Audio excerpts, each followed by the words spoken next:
ਬਿਸਮਿਲ੍ਲਾਹਿਰਰਹਿਮਾਨਿਰਰਹੀਮ। आओ जो सुनते हैं बाबा बुल्ले शाह ते उन्हां दे मुर्शिद शाह अनायत रहमतुल्लाह अलैह दा वाक़या। बाबा बुल्ले शाह कसूर दे राए खानदान विच पैदा होए। उन्हां इलम हासिल किया पर दिल विच रूहानियत दी प्यास सी। जद वो तलाश विच निकले तां उन्हां दा दिल हज़रत शाह अनायत कादरी रहमतुल्लाह अलैह नूं वेख के ठहर गया, जो कि लाहौर के करीब एक बाग विच माली सन। बाबा जी ने उन्हां कोलों बैत लई।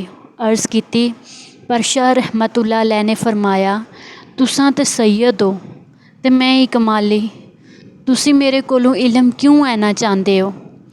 बुल्ले शाह ने आजजी नाल जवाब दिता, मिट्टी दा पुतला हुंदा इलम नाल नहीं, इश्क नाल रब लभदा है। शाह अनायत रहमतुल्लाह अलैह ने उन्होंने कबूल कर लिया। बाबा जी सच्ची मुहब्बत नाल उन्हां दी खिदमत विच लग गए। पर जब वो रूहानी बुलंदियां ते पहुँचे तो थोड़ा सा फखर आ गया।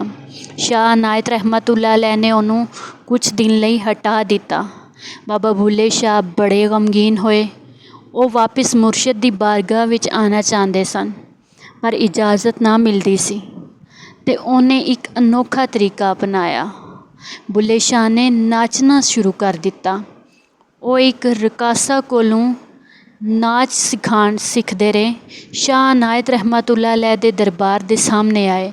नाचते नाचते यह कलाम पढ़िया, बुल्ला की जाना मैं कौन, ना मैं मोमिन विच मसीतां, ना मैं विच कुफर दियां रीतां, ना मैं पाकां विच पलीतां, ना मैं मूसा ना फिरौन।